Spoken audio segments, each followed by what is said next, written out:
So, how to become a web designer without a degree? Let's find out. Hello, I'm your host Casino from Casino.com. I'm the digital alchemist, and today we'll take a look at how to become a web designer without a degree. So, coming up, we'll talk about getting started, then we'll move on to having a plan, and finally, perspectives. Getting started. So, first of all, you should have a decent computer. Now, you might think, okay, that makes sense, but why are you even talking about this? Of course, you should have a decent computer. Well, more and more people ask me if I think that you could start a web design career with just your phone or a tablet. Might be possible with a tablet, but honestly, and maybe even with a phone. I mean, everything is possible, especially nowadays. But honestly, you should invest in a computer. And I'm not talking about top of the line computer, just a decent computer. When I was getting started, I tried various setups, but I remember that at one point I was using netbooks. Now, I don't know if you remember what a netbook is, but a netbook is basically a smaller version of a laptop. So it's a tiny laptop. And what I used to do, I used to connect the netbook to a larger screen. So I had more screen real estate because that's what you want when you want to become a web designer. You need space to create great looking things. Now, once again, you could do it on the phone. I'm sure some people manage to do it on the phone. I just prefer the comfort of a large screen. So to cut a long story short, I used to connect a netbook to a larger screen, and the netbook wasn't that powerful at all. And I still managed to use tools like the game part Photoshop and do what I had to do. Now, I believe that with a couple $100, you can get a really, not really performing computer, but that would be enough for basic stuff that you could use for web design. Now, of course, if you open Photoshop and a lot of different programs at the same time, at one point, it's going to become hard, but that's how you get started. One thing you could also do is you could be using Linux. I remember when I was using those netbooks, I used to install Linux because Linux was way faster than using Windows on those netbooks. So that's one way you can use old hardware and get much better performance. Now, if you have the budget, I would advise you to go on a higher end model, not top of the line, but something that can handle multitasking because you'll be doing a lot of that. You could go Windows or Linux, or you can go with Mac OS. With a Mac. It really depends. It comes down to personal preference. So I've worked a lot on Windows. It was fine until I moved to the Mac ecosystem, which I prefer. And I'm not saying it's better. I don't want to get into those wars. But to me, I prefer it. But I know some people. I have some friends that work exclusively on Windows, and I have one friend I know who works exclusively on Linux. We're all happy. So I guess you're gonna have to test, and it's gonna be decided by your budget and by your personal preference. Next, you need to get a domain name and unlimited hosting.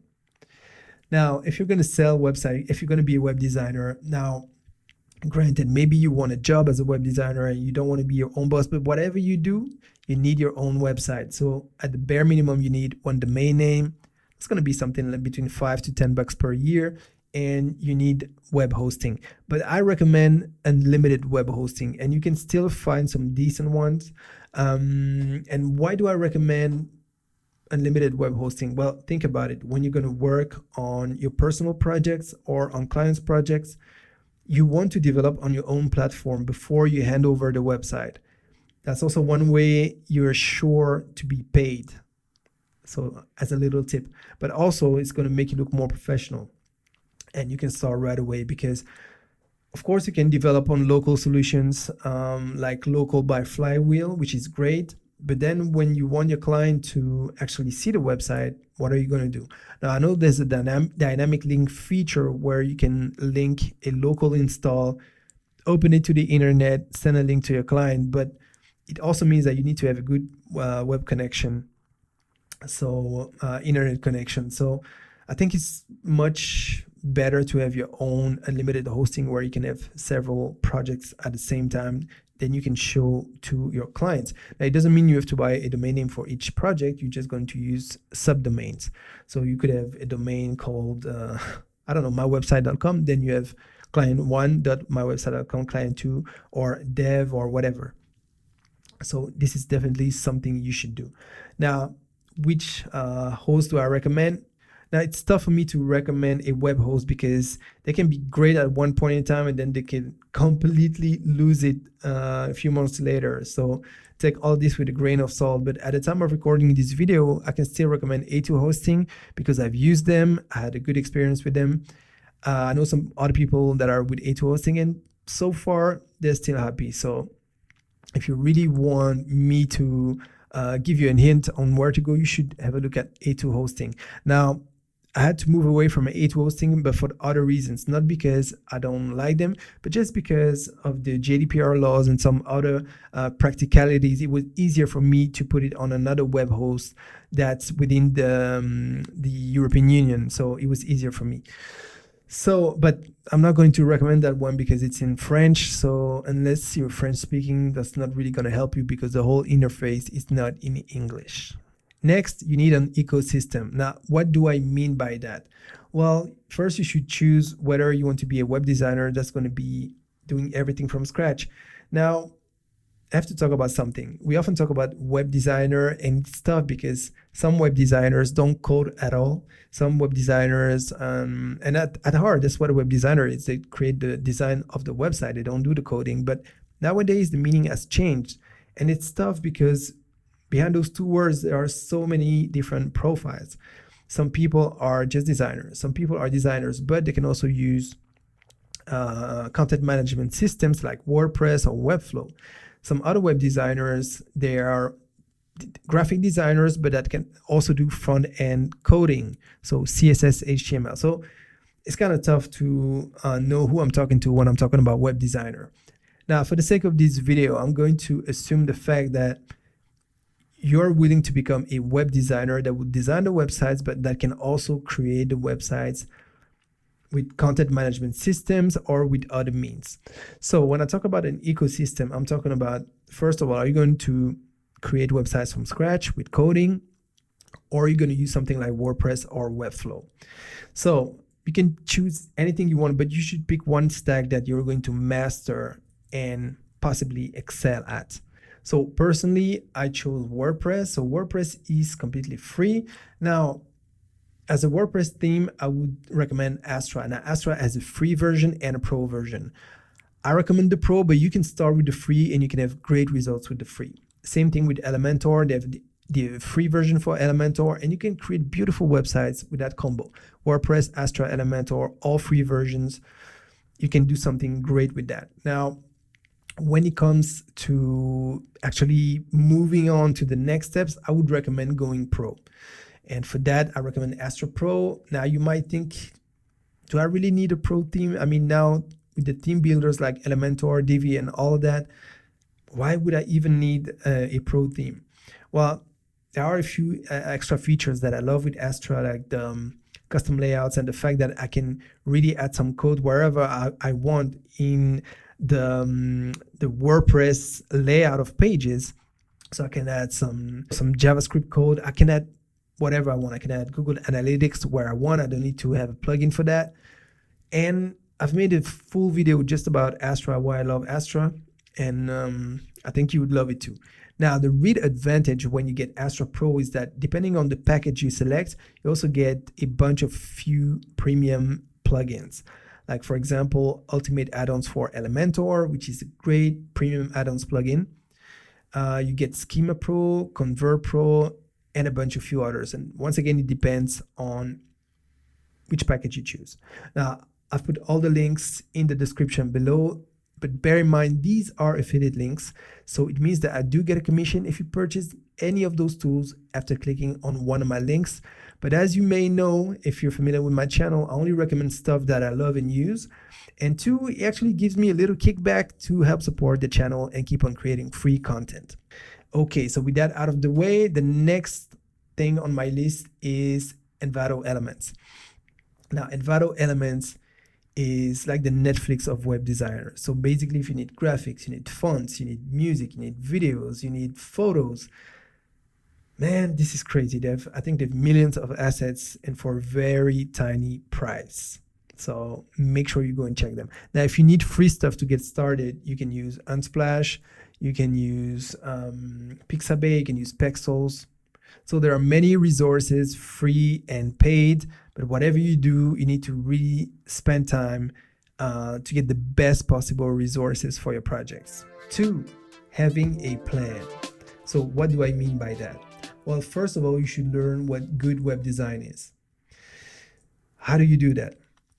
Well, as you may have noticed, we didn't even talk about the degree yet because honestly, being a web designer, and I have another video about that, I never had to show my degree. Never, ever, ever. And I know when I was getting started, I really thought I need a degree, I need a diploma, I need something I can show to potential employers. But the truth is, I never had to show it. But I understand where you come from if you think you really need that, but you don't. Where it happens is going to be your portfolio, is going to be what you can produce, what you can show to potential employers. See, employers, when it comes to web design is really creative. So employers, they don't want something with a big head and 50 degrees, and they don't care. They will only care if that comes packed with beautiful web design, because that's what they be selling to clients. They're not going to tell the client, listen, we got this web designer, he's got 5 different degrees, he's so good, he's got honorable mentions and everything. Well, he can't really design, he's a bit crappy at web design, but he's got all those degrees, right? That's not going to work. Makes sense, right? And take the opposite. Take someone that has no degree. They didn't even finish primary school, but every time they touch a website, it's a piece of art that sells. That's what your potential employers are going to be looking for. And if you want to go freelance, if you want to have your own business, that's what your potential clients are going to look at. When the competition comes with a price and you come with your portfolio, that's where the difference is going to be. That's what I meant by learn what good web design is. So if you want to learn what good web design is, and if you want to learn for free, basically I would go to websites like webdesigninspiration.com or awards.com. And I would spend 15 minutes to 30 minutes to maybe 1 hour each and every day, especially at the beginning, just to understand what is good web design. And you will understand by looking at beautiful award-winning web designs. Now, bear in mind that some of these websites are made by teams of 5, 10, 20 people. So don't be discouraged, but try to write down your perception. Why do you like this website? Why did you prefer that one? And you see, after a moment, you start to understand naturally why you like this design and what is web design. Basically, it's just like if you ever tried to learn a language with a book, with a textbook, okay? How hard was that? Now, think about your mother tongue, your language that you speak from your mother. You didn't have to go through a book to learn it. Of course, you had to go to school to learn how to write and that kind of stuff. I'm not talking about that. I'm talking about before you started school and you started speaking as a toddler. You didn't have to learn with a book and with rules. It made sense because you kept hearing it each and every day. And that's the same thing with design. Design is a language. And by looking at beautiful design each and every day, you will talk that language. Next, learn the basics. So what do I mean by that? Well, by basics, I mean, first of all, you should learn HTML and CSS. I don't care if you just want to be a designer. You need to learn HTML and CSS because that's going to help you so much down the line, and you're going to thank me later. And I'm not talking about becoming a full-blown web developer. I'm talking about HTML and CSS, which in my opinion, you can learn in a month or less.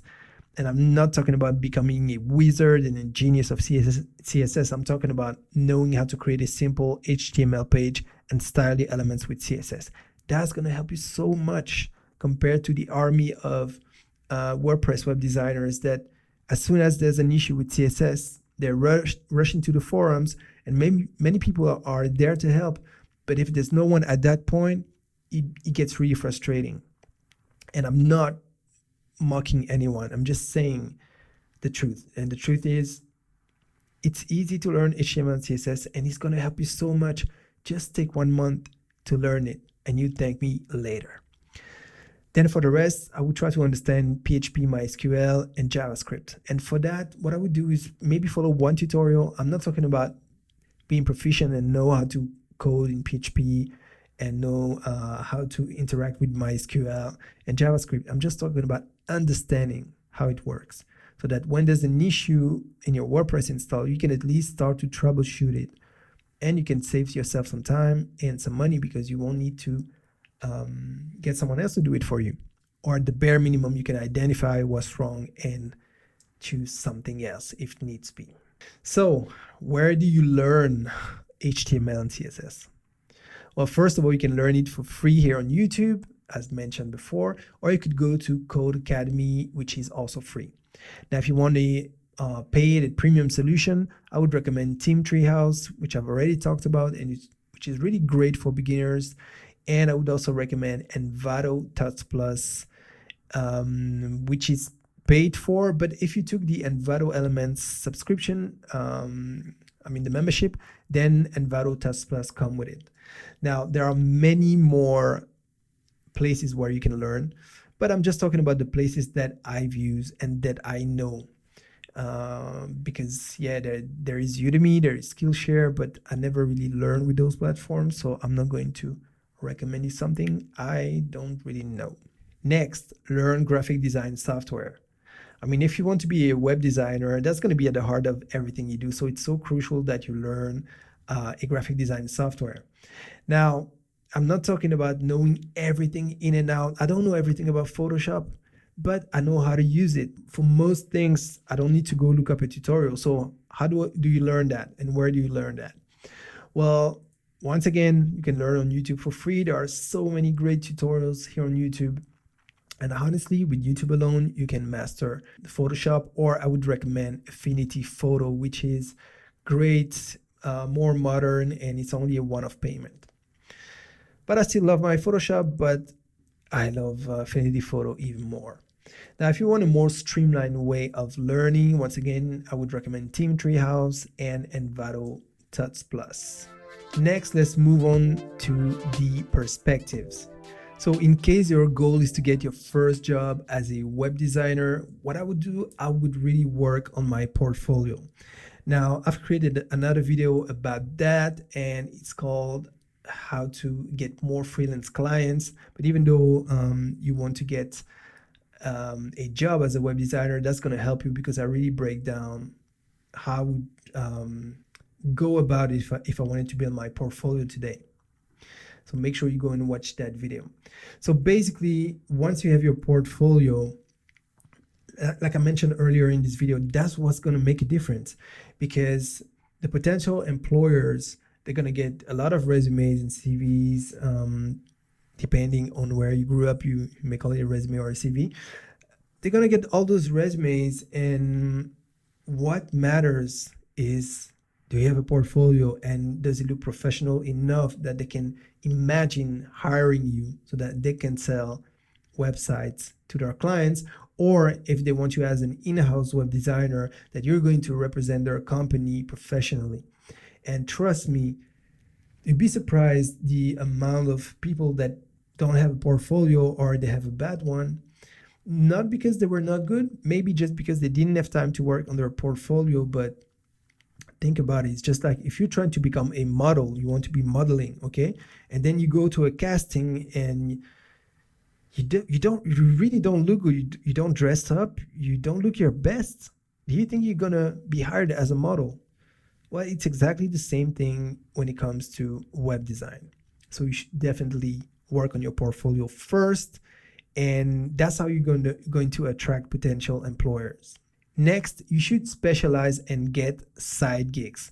So even though you're employed, you should still start freelancing. Maybe you could start with friends and family, although I don't like to work with friends and family because I prefer to keep my friends and my family and my business separated. But sometimes just to get started, you can with no pressure. You can start getting into the world of freelancing with people and it's going to teach you a thing or two also about clients and about working with friends and family. But it's good to get to learn that. Now, the good thing is that if one day you decide to go freelance, you have experience, maybe you've been able to put money on the side as an employee, and you can get started the soft way. Now, I know some people that just want to be freelance, that don't want to hear about being employed, and that's what we talk about in the next point.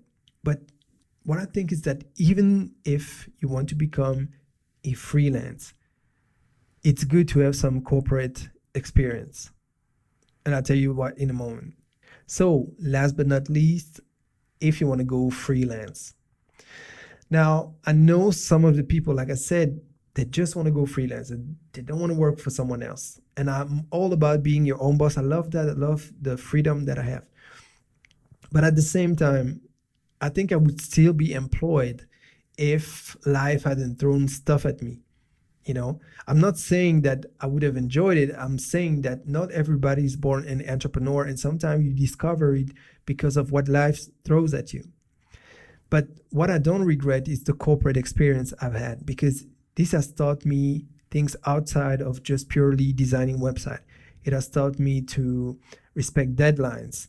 It has taught me the way you speak to clients, the way you speak to management, the codes of the corporate world. And even if you're all about being a rebel and doing what you want, fine with that. I mean, if you Gary Vaynerchuk, that's going to work. But Gary Vaynerchuk is 1 in a million, okay?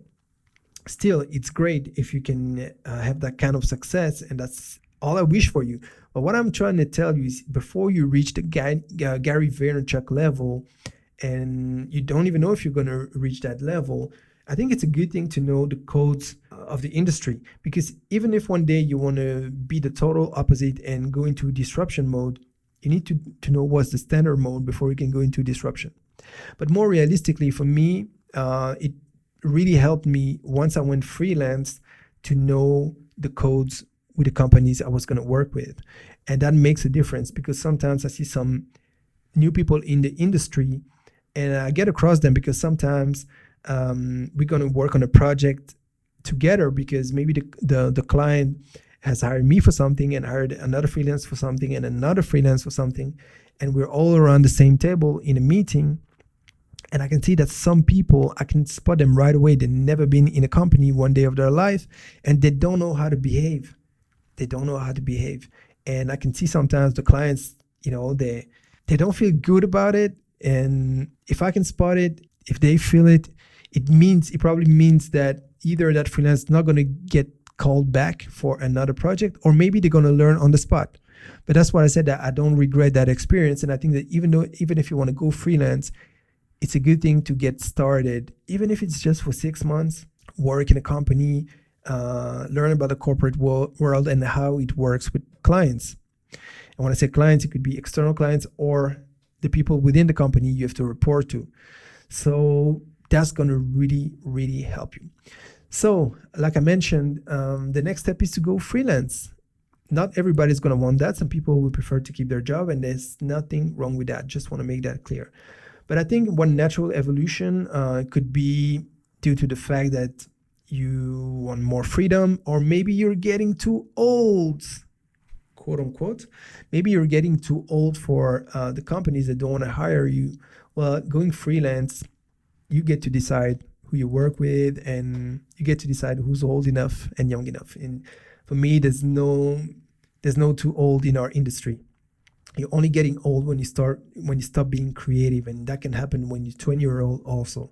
So the game is really to get inspired all the time and to keep on getting your creative juices high. I mean, sometimes you're gonna have some moments where you have no creativity. That happens, but as long as you get back up on your feet and you work on being inspired, you're not gonna get old, especially not for that industry.